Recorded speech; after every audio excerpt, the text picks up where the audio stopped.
네, 이번엔 계속해서 박소구 선임 기자와 함께 이번 브렉시트의 영향에 대해서 좀 살펴보겠습니다.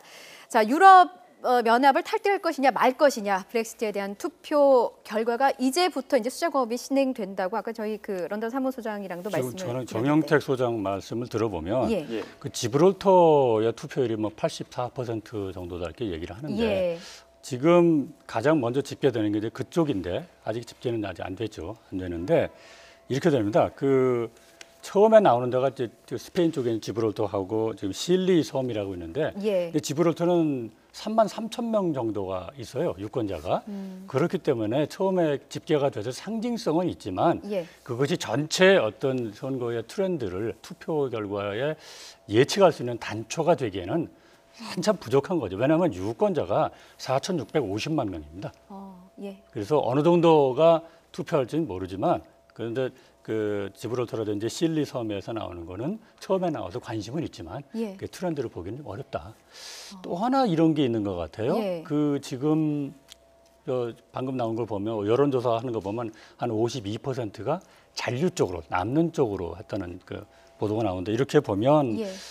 일단은 이 조사가 뭐 뒤집힐 거냐 아니냐가 관심이겠지만 지금 상태로 볼 때는 예. 잔류 쪽에 일단 좀 예측을 하는 사람들은 좀 더 안심을 하겠죠.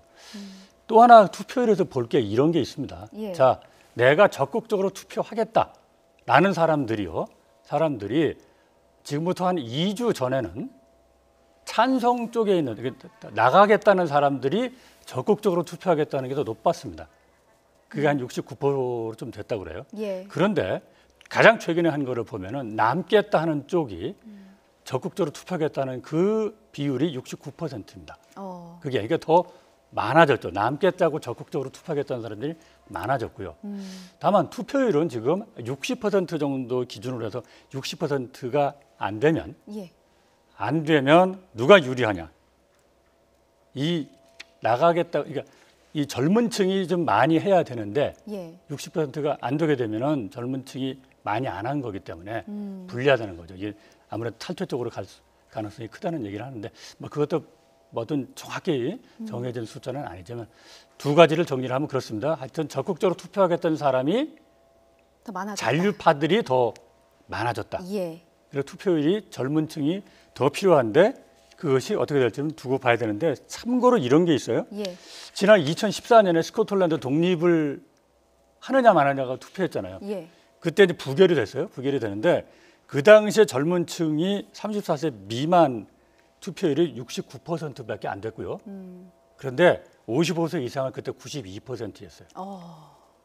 그러니까 일반적으로 저 노인층이 많이 하고 젊은 층이 덜 하는데 예. 이번에도 말씀을 드리면 60% 미만으로 가면 곤란하게 되는 거죠. 아무래도 이쪽에 남는 쪽의 사람들 입장에서는. 현지 지금 말씀 들어보니까 뭐 폭우가 내리고 예. 기상 상황이 별로 좋지가 않아서 이랬대요. 근데 거기 뭐 늘 비가 많이 오는 데가 런던인데 예. 그래서 비가 와서 그 투표소로 갈 때까지 좀 시간이 더 걸리고 네. 일부 전동차가 멈추기도 하고 그랬대요.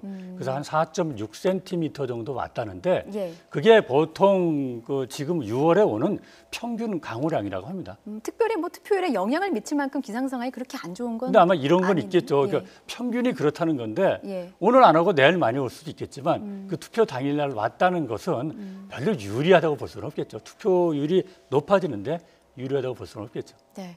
앞서 저희 지브롤터 얘기를 좀 했는데요. 첫 개표가 시작이 되는 지역이라서 관심이 있지 그렇죠. 그렇게 캐스팅 보트 역할은 아니다. 그런 건 아닙니다. 예. 그럼 어느 지역을 저희가 집중해서 보면 될까요? 이게 지금 제가 말씀드린 11시 반쯤에 나오는 예. 그게 상당히 이게 중요한 그 포인트고요. 다시 볼까요? 이게 지금 우리 시각으로 한 8시 반쯤 되면 예. 8시 반쯤 되면 저 영국 북동부에 썬더랜드라는 데가 있고 뉴캐슬이라는 데가 있는데 네. 근데 썬더랜드는 탈퇴하겠다는 그 여론조사가 굉장히 높은 지역이고요.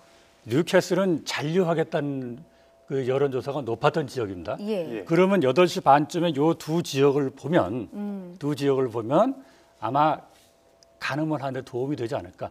근데 여기서도 초박빙으로 나오면 계속해서 이제 시간은 수년이 되겠죠. 그러니까 썬더랜드에서는 지금까지 여론조사 결과 탈퇴 여론이 높았는데 한 6%포인트 정도 높았고요. 예. 만약에 개표 결과 그렇죠. 초박빙으로 나오면 오히려 잔류에 유리한 거 아닙니까? 아니죠. 초박빙 그렇죠. 이제 탈퇴가 유리했는데 예. 초박빙으로 잔류가 유리하냐? 근데 그것이 또 저걸로 봐야 되겠죠. 이 유권자 수를 봐야 되겠고 예. 초박빙으로 나온다고 해서 여론조사가 6%포인트 정도 앞섰다고 해서 여기서 초박빙이라고 해서 그럼 바로 예를 들어 1%포인트다.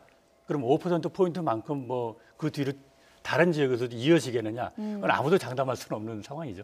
그럼 우리 국민의 입장에서 보면 아까 말씀하신 대로 우리의 입장에서는 영국의 유럽연합에 남아 있는 게 유리하니까 썬덜랜드랑 뉴캐슬의 그 개표 상황을 보면 썬덜랜드에서는 탈퇴 여론이 좀 탈퇴표가 낮고 썬덜랜드는 잔류가 한 12%포인트 정도 많았어요. 예, 잔류가요? 예. 뉴캐슬이 아까 많다고 하지 아니요, 않으셨습니까? 뉴캐슬은 잔류 쪽이 12%포인트 높고 예. 썬덜랜드는 탈퇴 쪽이 6%포인트 정도 높았습니다. 네, 어쨌든 썬덜랜드와 예, 뉴캐슬의 결과를 그렇습니다. 보고 잔류 여론이 조금 더 많으면 그렇습니다. 우리 입장에서는 또 주식에 투자를 하고 있는 분들의 입장에서는 조금 안심을 해도 되는 상황이라고 봐야 아무래도 됩니까?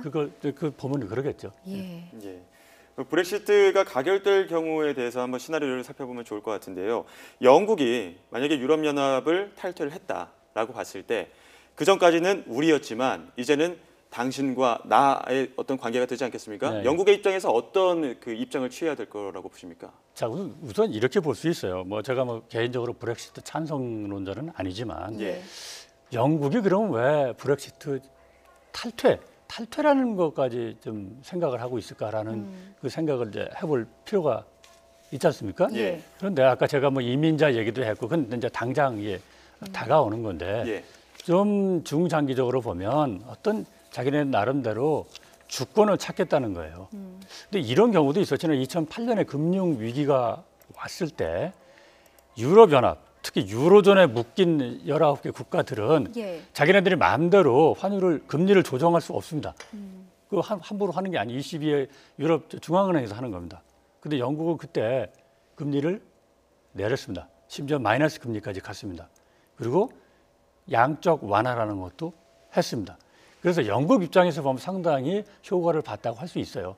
근데 경제적으로 이제 그런 주권이고요. 또 이제 이민자를 아까 예컨대 이런 게 있습니다. 테러로 의심되는 사람들, 예. 이런 사람들이 있을 때 영국으로 들어오는 것을 막을 수 있다든지, 그렇죠? 예. 또 영국에서 유럽 내에서 왜 다른 나라는 거의 다 19개 국가가 유로화 쓰는데 너만 왜 파운드를 쓰느냐? 그 말이 많았는데 지난 2월에 협상을 해서 오케이 파운드를 계속 사용해도 좋다라는 그 어떤 특별 지위를 획득을 했거든요. 네, 그때 협상도 나쁘지 않았다는 분석이 계속 그래서 나왔었는데. 지금 현재 캐머런 총리 입장에서는 예. 그때 협상이 결과가 좋았다. 그러니까 이제 국민 투표 붙여도 되겠다. 괜찮겠다라는 생각을 한 거죠. 왜냐하면 캐머런은 강력하게 남아야 된다고 있고 주장하는 싶으니까. 사람이에요. 예. 예. 알겠습니다. 저희 이 얘기는 조금 더 잠시 뒤에 이어서 해보고요. 자, 이 브렉시트 투표가 우리 시장에는 어떤 영향을 미칠지 경제 전문가는 어떻게 보고 있는지 한번 들어보겠습니다. LG경제연구원의 강선구 연구위원이 연결돼 있습니까? 안녕하십니까? 예, 안녕하십니까? 네, 브렉시트 투표가 종료가 됐는데 어떤 결과 예상하십니까? 예, 지금 보면은 완전한 결과는 오후 3시쯤 나올 것으로 보여지는데요. 예. 그 당일날 발표된 그 예측조사 그 여론조사 기관의 발표를 보면은 잔류가 한 52% 정도 되고 탈퇴를 앞서는 것으로 그렇게 네. 나타나고 있어서 개인적으로는 잔류에 대한 예상이 더 크다고 보여집니다. 예. 예. 뭐 해마다 30만 명 이상 늘어나고 있는 이민 문제 때문에 뭐 이것이 브렉시트 국민 투표로까지 이어진 것이라는 의견도 많은데요. 그리고 또 예. 분담금 문제도 심각하다고 하는데 얼마나 불만이길래 유럽연합에서까지 탈퇴하겠다는 겁니까? 네네, 이민 문제는 어떻게 보면 이 브렉시트에 어떤 기름을 부은 셈이 되는 것이고요. 예. 어떤 그 근본에 자리 잡고 있는 것은 그 EU에 대한 예산 분담금입니다. 그 영국은 내년 지난 2014년 기준으로는 한 113억 유로를 분담했는데요. 예. 그 영국이 또 받는 것도 있겠죠. 근데 그 혜택을 제외한 부분을 보면은 한 49억 유로는 영국이 자기 순수하게 내는 것이기 때문에 예. 이런 것들이 영국의 예산에 쓰였으면 더 좋았을 걸 하는 것들이 유권자들의 마음이라고 볼 수 있는 것입니다.